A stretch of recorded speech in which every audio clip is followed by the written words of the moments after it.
한국은행이 오늘 발표한 9월 경상수지는 16억 1천만 달러의 흑자였습니다. 한 달 만에 다시 흑자로 돌아섰죠. 하지만 수출 부진이 큰 걱정입니다. 9월 경상수지 동향과 대책 자세히 알아보겠습니다. 서지용 상명대 경영학부 교수 나오셨습니다. 교수님 어서 오십시오. 안녕하세요. 반갑습니다. 네. 오늘 한국은행이 9월 국제수지 동향 발표를 했는데 경상수지가 16억 1천만 달러의 흑자였네요. 지난 전월 8월에 적자였는데 9월 동향 어떻게 바뀐 겁니까 이게? 예, 오늘 아침 이제 한국은행이 이제 8시에 발표를 했는데 표면적으로는 경상수지가 16억 1천만 달러 예. 흑자로 전환되면서 1개월 만이죠. 예. 지난 8월 달에 이제 44억 5천만 달러 적자였다가 흑자로 전환되면서 네. 상대적으로 이제 그 개선되는 네. 모습을 보였죠. 죄송합니다. 경상수지가 30억 5천만 달러. 네. 였다 요번에 이제 16억 1천만 달러 그렇죠. 이제 개선이 됐습니다. 예.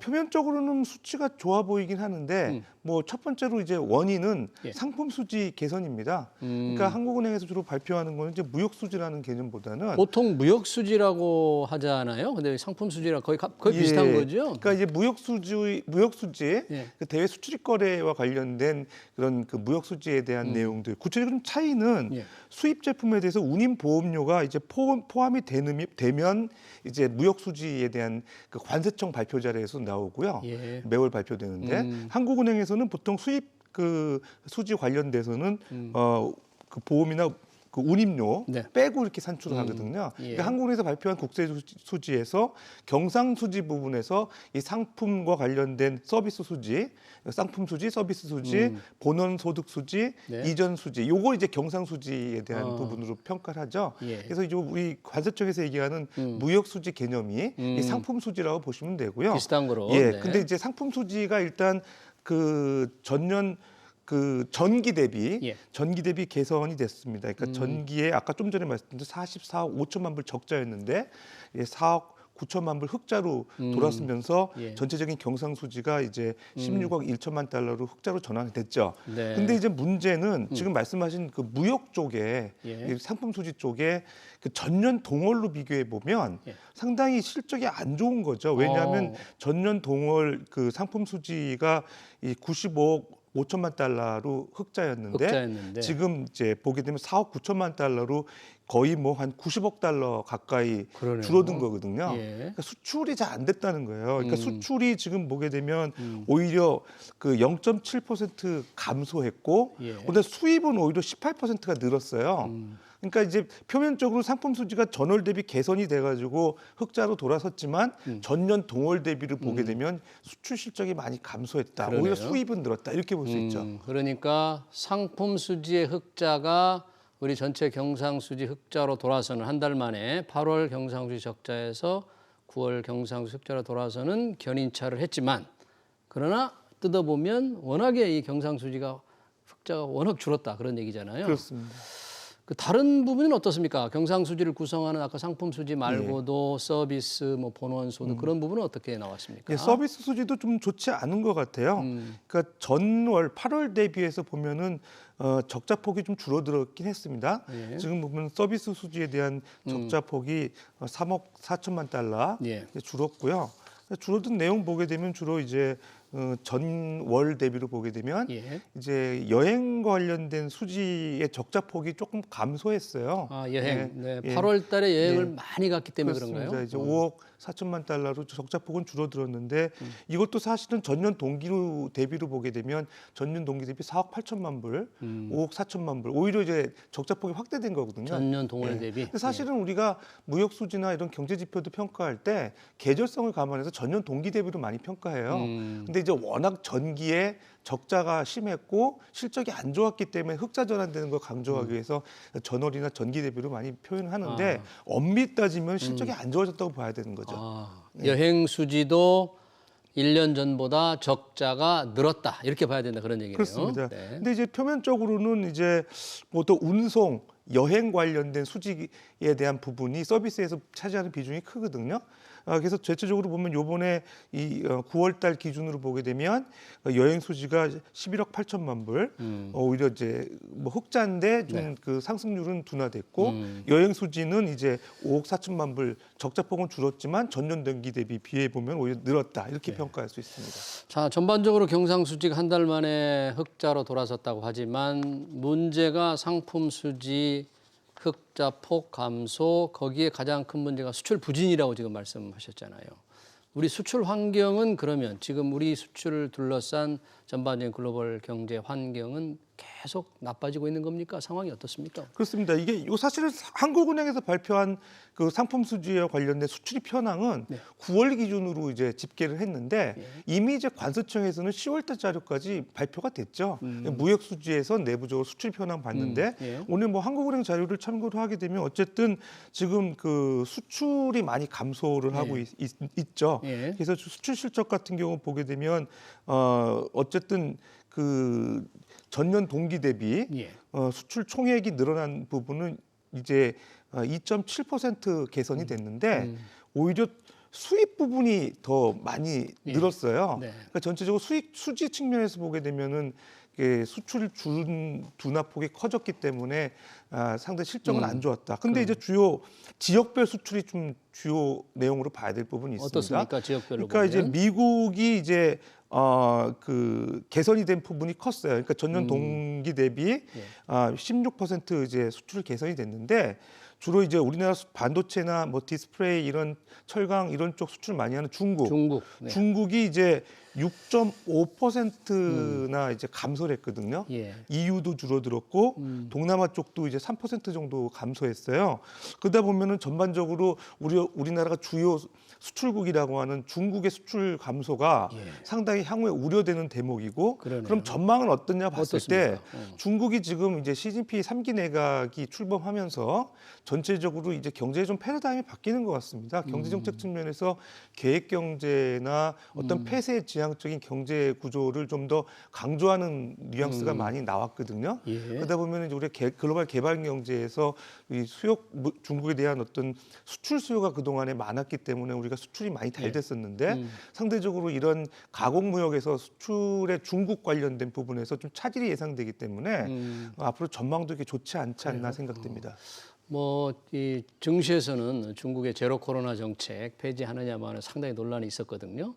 일단 제로 코로나 정책을 유지한다는 정부 방침이 나왔는데 굳어져 있는데 그렇다면 제로 코로나가 좀 풀려야 뭔가 내수가 좀 늘어나고 그래서 우리 제품도 수입을 많이 할 텐데 그런 면에서부터 수출 여건이 더 안 유지하는 한 더 좋아질 가능성은 좀 적은 거네요. 그렇죠. 지금 아까 뭐 시진핑 3기 내각 정치적인 얘기를 했지만 구체적으로 이제 코로나 이슈도 있거든요. 지금 말씀하신 대로 중국이 제로 코로나 정책을 피면서 전체적으로 이제 지역 폐쇄를 하게 되고 제도시에서 수출 수요가 많은 이런 우리나라 그 뭐 화장품이라든가 이런 내구재, 뭐 철강, 뭐 디스플레이, 반도체 이런 부분에 대해서 수출 수요가 급감하고 있기 때문에 사실은 이제 최근에는 이제 중국에 대한 수출 집중화에 대한 좀 탈피를 해야 되겠다. 실제적으로 기업에 중국에 많이 나가 있는 기업들 같은 경우도 중국에서 좀 지역을 바꾸는 기업들도 나오고 있거든요. 그러니까 수출 전선에 있어서의 중국의 의존도에 대한 탈피가 관건이 될 것 같고 전반적으로 중국의 올해 경제 성장률이 한 3.2% 정도 보고 있는데 내년에 이제 코로나 이슈가 좀 가신다 하더라도 5%가 안 되는 걸로 평가하고 있어요. 그러니까 4.4, 4.5 정도 보고 있거든요. 근데 중국이 사실은 뭐 5% 정도 내라 그러면 높은 것 같지만 과거의 수출 성장률에 비하면 경제 성장률에 비하면 상당히 낮은 거잖아요. 특히 우리나라 같은 경우 수출의 직접적인 이해관계국이기 때문에 상당히 이제 내년 전망도 좋지 않지 않나 생각됩니다. 지역별로는 이제 중국 수출 부진이 가장 큰 문제고 또 이 우리 수입 문제, 무역 수지라는 게 수출이 아주 잘 되거나 수입이 좀 줄어들면 무역 수지는 좋아질 텐데 지금 수입 부분에서 에너지 수입이 굉장히 늘고 있잖아요. 그렇죠. 지금 우리가 에너지를 너무 펑펑 쓴다 이런 이제 스스로 이제 비판도 좀 받고 있습니다만 좀 에너지 전략이나 획기적인 그런 노력 없이는 이 무역 수지의 획기적 개선도 거의 어려운 거 아닐까요? 그렇죠. 에너지 수입액이 이제 뭐 82%나 최근에 급증하면서 일부 원유 이제 수입액 같은 경우는 뭐 150% 이상 수입이 늘어나면서 예. 전반적으로 이제 무역 수지 적자를 갖고 오는 주요 요인이 이제 그 에너지유거든요. 예. 그러니까 정부에서 뭐 사실 에너지 수입과 관련돼서 해결할 수 있는 방안은 그렇게 많지 않은 것 같고요. 굳이 중장기적으로는 에너지 수입원 다변화, 예. 그다음에 도입 단가를 좀 낮추기 위해서 사전 그런 그 선도 계약을 좀 미리미리 체결해 놓는 측면. 최근에는 사실 에너지 절감 이게 사실 70년대로 우리가 좀 돌아가는 것 같은 느낌도 있거든요. 예. 그래서 에너지 뭐 이 절감 대책 이런 것도 발표해서 에너지를 어떻게 좀 절감할 수 있는지를 뭐 구체적으로 얘기도 하고 있는데 근본적인 해결책은 아닌 것 같아요. 그러니까 우리가 지금 에너지 수입이 많기 때문에 수입을 줄여서 상대적으로 수출이 제한된 거를 우리가 그 무역 수지 개선으로 좀 시도해 보자 이런 취지인데 예. 근본적으로는 수입이 느는 거를 억제하는 것보다는 수출 개선에 좀 수출. 집중을 해야 되는 거죠. 능동적인 예. 측면에서. 오히려 수출을 예. 늘려서 예. 무역 수지를 좀 좋게 만드는 노력이 더 시급하다. 이 경상수지가 부진하면 늘 그러니까 뭐 무역 적자가 좀 늘어나거나 경상수지가 악화되면 원달러 환율이 오르게 되잖아요. 근데 최근 며칠간 보면 갑자기 원달러 환율이 뚝 떨어지는 것 같아요. 급작스럽게 지금 떨어진 것 같은데 혹시 무슨 변수가 좀 큰 변수가 있습니까? 왜 이렇게 원달러 예, 환율이? 일단은 뭐 자본 수지 관점, 네. 뭐 좀 그다음에 경상 수지 관점이 있는데 일단 경상 수지의 흑자 기조가 좀 긍정적으로 보고 있는 거죠. 그러니까 어쨌든 그 달러에 대한 뭐 수요, 원화에 대한 그 수급 문제가 영향을 주지만 예. 달러가 국내에 많이 유입이 되게 되면 이제 달러 가치가 떨어지면 상대적으로 이제 환율이 이제 낮아지는 쪽으로 가는 거죠. 그런 측면에서 경상 수지 흑자 기조는 중장기적으로 환율 안정화에 기여한다고 봐야 되는 거고요. 예. 그다음에 이제 자본수지 측면에서도 보게 되면 이제 그 내외 금리 차, 우리나라하고 미국과의 그 기준금리 차이가 예. 상당히 좀 좁혀진다 그러면은 뭐 환율 안정화에 기여할 수 있을 것 같습니다. 특히 최근에 이제 11월 초에 2일, 3일에 우리 FOMC 회의에서 자이언트 스텝이 또 한번 했죠. 유도가 됐잖아요. 네. 그래서 이제 11월 25일 날 이제 한국은행에서도 아마 빅스텝 이상의 어떤 기준금리 인상이 이루어진다고 하면 조금 더 환율 안정화에 기여할 수 있을 것 같아요. 경상수지에 관련된 부분도 일단 흑자 기조로 나왔으니까요.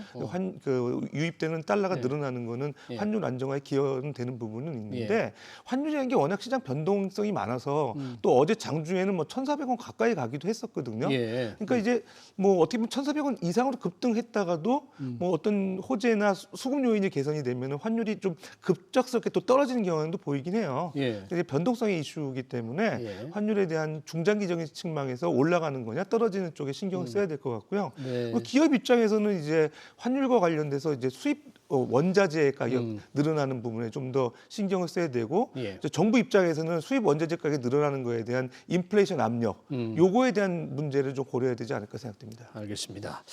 자, 이 무역 부진, 수출이 부진하면 결국 우리 경제 뭔가 성장력이 뚝 떨어질 텐데 내년 전망치를 놓고 여러 곳에서 지금 전망을 하고 있어요. 2%가 좀 넘을 것이다. 그런데 민간 연구소쯤에서는 뭐 2%도 안 될 것이다. 뭐 이런 전망까지 나오는데 어떤 전망들이 있습니까, 지금? 예, 이제 IMF 같은 경우는 기존에 이제 발표해서 우리나라 그 전망률을 2%로 전망했어요, 내년도. 예. 2%면은 좀 그 발표했던 시기가 이제 좀 지났기 때문에 네. 뭐 좀 과거 얘기하는 게 아닌가 그래서 최근에 그 연구기관들 국내 민간 그런 연구소 예. 많이 발표를 했는데 대체적으로 보게 되면 1.8%, 뭐 1.7% 발표한 데도 있고 대체적으로 2%가 안 되는 걸로 보여지고 있습니다. 1%대로 떨어질 지금 것이다. 민간금융연구소들 보게 되면 1.8%, 1.9%. 예. 그다음에 오히려 이제 한국은행이나 이제 정부기관들 같은 경우 2%대를 보고 있고 해외 IMF나 전망기관들 보게 되면 2%대 보고 있는데 예. 아무래도 좀 보수적으로 보면 2%가 될 것 같지만 실질적으로 최근에 이런 무역수지 적자가 지속되고 있는 상황들 가끔씩 경상수지 흑자가 나오는 그런 상황을 보게 되면 그 2%도 장담할 수 없는 상황이 맞지 않을까 현실적으로는 생각이 되고요. 예. 실제 우리나라 그 경제 성장률 구성하는 내용들 보게 되면 민간 소비에 대한 비중 50%, 예. 그다음에 대외 수출입 관련된 무역 수지 부분이 한 2, 3% 되거든요. 그 중에서 이제 무역 수지가 계속 적자를 기록한다는 건 상당히 안 좋죠. 그다음에 궁극적으로 우리나라 지금 보게 되면 쌍둥이 적자에 대한 우려까지 나오고 있죠. 지금 보게 되면 그 일단 무역 그렇죠. 수지가 올해 480억 불 지금 이제 정도로 예상이 되고 있거든요. 예. 상당히 이제 적자폭이 심화될 가능성이 있고요. 예. 그다음에 이제 그 재정 수지 같은 경우 측면에서 보면 네. 통합 재정 수지에서 이제 4대 이런 그 사회에서 보장 그 항목들 제외하게 되면 이런 관리 재정 수지에 지금 110조 원 정도로 적자로 예상되거든요. 그러니까 일종의 그 무역 수지도 지금 적자, 그다음에 관리 재정 수지 적자. 네. 이게 쌍둥이 적자가 우리나라에서 그런- 보기 드문 그런 현상이거든요. 그럴 정도로 그런 지금 현상들이 걱정되는 나온다는 상황. 거는 우리 경제 성장에 네. 이제 아무리 좀 깃들고 있지 않나 이런 측면에서 이제 하반기에는 좀 더 중소기업들이 수출을 좀 적극적으로 할 수 있게끔 이제 그 할당 관세를 통해서 이제 그런 그 원재료 도입 비용을 좀 절감시켜주는 노력들, 네. 수출 보험 기능을 좀 강화해주는 노력들 네. 이런 것들이 좀 필요하지 않을까 생각됩니다. 네, 잘 들었습니다. 9월 경상수지 동향, 우리 경제 전망까지 얘기를 나눠봤습니다. 지금까지 서지용 상명대 경영학부 교수였습니다. 교수님 고맙습니다. 감사합니다. 네.